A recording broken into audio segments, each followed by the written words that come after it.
Hello anh em, lại là tôi, Sắp Game đây. Đã qua nửa tháng 8 mà anh em chưa biết chọn game nào để chơi, hoặc tự chọn mà lại trúng game không hay, không mượt. Vậy thì video hôm nay sinh ra là để dành cho anh em rồi.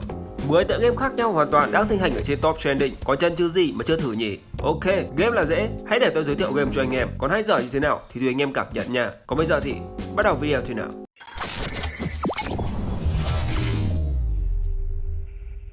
Cái tên đầu tiên là một siêu phẩm game bắn súng đang mở alpha test, một tác phẩm xuất sắc trong thể loại game bắn súng MOBA. Góc nhìn thứ nhất đến từ Mars 1X và đó chính là Mars R1X Fire. Tôi xin phép được gọi nó là Magic cho nó gọn.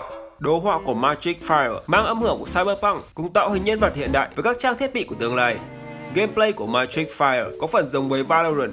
Mỗi team có 5 thành viên đối đầu với nhau cho đến khi tiêu diệt được người cuối cùng ở trong team. Mỗi thành viên sẽ được cấp cho một số tiền để mua súng và trang bị như áo giáp, các loại bom mìn như lựu đạn nổ, lựu đạn choáng.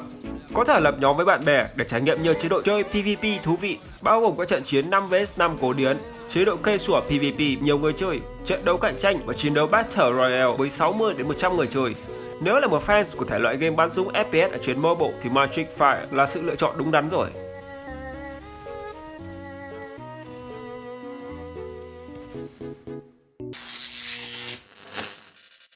Tiếp theo là cái tên Undead Dash Parkour Survival, một trò chơi sinh tồn phiêu lưu parkour trong thế giới zombie. Vì là game sinh tồn nên sẽ không thoát khỏi cảnh anh em cần phải tìm mọi cách để tồn tại, như tìm kiếm thức ăn, nước uống và nơi trú ẩn.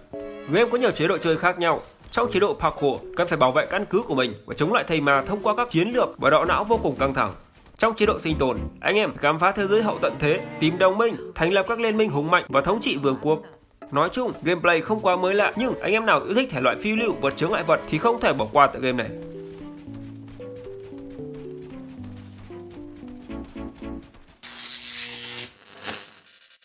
Bug Hero Tower Defense là phần tiếp theo hoàn toàn mới của loạt game Bug Hero nổi tiếng.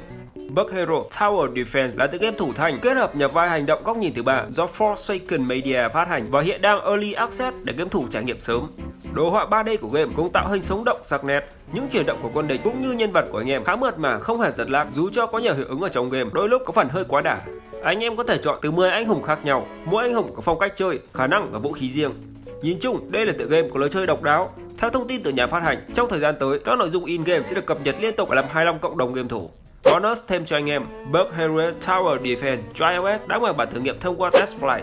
Nếu anh em muốn chơi thì cần phải tải ứng dụng TestFlight về máy trước khi vào link game. Tiếp tục là tựa game Tour of Neverland, game mô phỏng nông trại có lối chơi giống như Animal Crossing New Horizon. Tour of Neverland Journey là một tựa game thế giới mở, sử dụng đồ họa 3D vô cùng chi tiết, đem đến cảm giác nông trại chân thật và sống động, thích ngay từ cái nhìn đầu tiên. Ngoài việc làm một anh nông dân may mắn, thì anh em cũng có thể bắt cá hoặc đi lặn biển để bắt các loại sinh vật biển. Ngoài ra, còn có thể xây dựng một khách sạn để thu hút khách du lịch và kết bạn với những người bạn động vật mới thú vị. So với tựa game Hay Day huyền thoại thì ở Tower of Neverland mang tới cảm giác hưởng thụ hơn rất nhiều.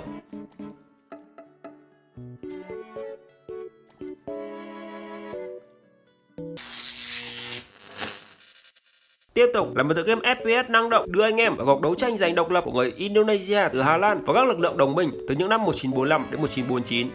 Để đánh giá thực tế thì Sắp Game tôi thực sự rất bất ngờ với đồ họa và cốt truyện của game vì đã tái hiện một cách chân thực những cuộc chiến khốc liệt và những người anh em đã hy sinh ở trong chiến tranh. Game cũng mang đến một cái nhìn sâu sắc về cuộc đấu tranh cho tự do và độc lập của người Indonesia.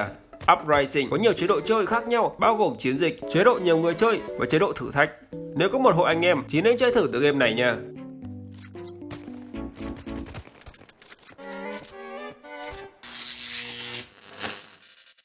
Anh em đã sẵn sàng cho một cuộc phiêu lưu mới mẻ và thú vị chưa? Tải ngay tựa game Newbie Life. Newbie Life là phiên bản global của tựa game Fantasy Sister bên Hàn Quốc. Game được phát hành bởi ông lớn Come to US. Game với tạo hình nhân vật theo phong cách chibi đáng yêu cùng với đồ họa 2D đẹp mắt mang tới cảm giác vô cùng chân thực. Giao diện nhân vật khá là đơn giản lại chính là điểm thu hút của game. Thậm chí những cuộc gặp gỡ quen thuộc của anh Gang Nhây Chúa, sư phụ Petit Chef ngáo ngơ hay cô bạn Chester Pan cũng trở nên vô cùng gần gũi. Đặc biệt, game có thêm tính năng nghề phụ khá mới lạ. Anh em sẽ đeo một trang bị nghề phụ cho nhân vật để thức tỉnh kỹ năng thứ hai. Tùy vào nghề phụ là gì mà các kỹ năng sẽ có biến đổi khác nhau. Điểm thú vị nhất của game thì theo Sắp Game chính là tính năng xem quảng cáo để nhận các buff phụ trợ. Nếu anh em đã quá chán với các tựa game indie na ná nhau ở trên thị trường thì tại sao không dành tí thời gian để trải nghiệm trò chơi này nhỉ? Game vừa mới ra mắt ở trên iOS và Android và đặc biệt là game có hỗ trợ tiếng Việt nha.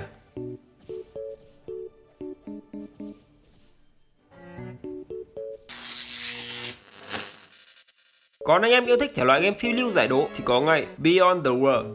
Đây là một tựa game thể loại point and click cổ điển. Game được phát hành bởi nhà phát hành Rocking Toy.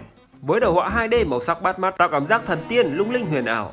Beyond the World mang đến một trải nghiệm thú vị khi phải đối mặt với những điều kỳ lạ và những sinh vật bí ẩn chỉ xuất hiện ở trong giấc mơ mà thôi. Với các bản nhạc nền sống động, game tạo ra một bầu không khí kỳ diệu sẽ khiến cho anh em hoàn toàn nhập tâm vào hành trình và cảm xúc của nhân vật chính. Beyond the World có thời lượng game khá ngắn nên nếu như anh em là người thích thử thách trí tuệ hay chỉ đơn giản là tìm một tựa game mới để trải nghiệm thì đây là một sự lựa chọn vô cùng hợp lý. Game hiện đang có mặt ở trên cả Google Play và App Store. Anh em tha hồ trải nghiệm nha.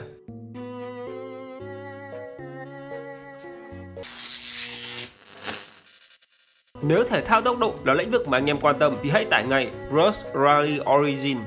Tựa game hoàn toàn khác biệt với Car X Grip Racing Online hay F1 2021 với góc nhìn top-down độc đáo.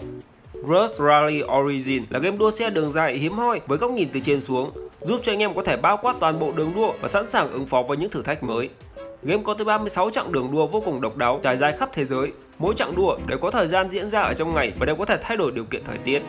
Nếu yêu thích các tựa game đua xe hoặc đơn giản là tìm một tựa game giải trí thì đây là một sự lựa chọn không tồi đâu.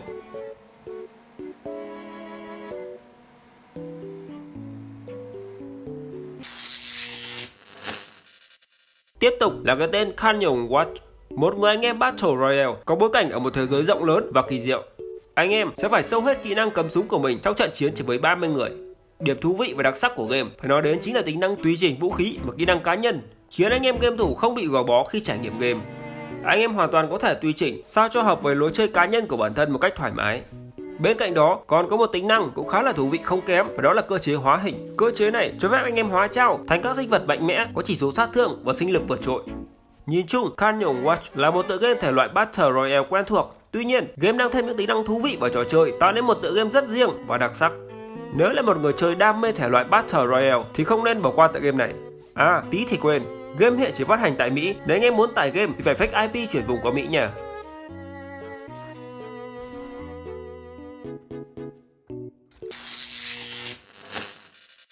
Và cái tên cuối cùng ở trong ngày hôm nay, Hero of Battle, một tựa game FPS mang đến cho anh em những trải nghiệm bắn súng độc đáo chưa từng có.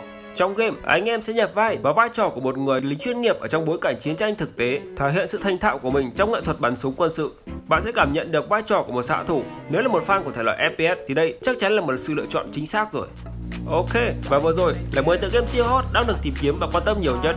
Anh em cùng tải về và chơi thôi. Nếu hay thì quay lại review cho sắp game tôi biết nha. Video hôm nay đến đây thôi. Hẹn gặp lại anh em ở những video sau. Bye. Fight, yeah, I'm here to get it. I got drive, got sight, always have a vision. I go by at night, I be in my feelings, I'ma be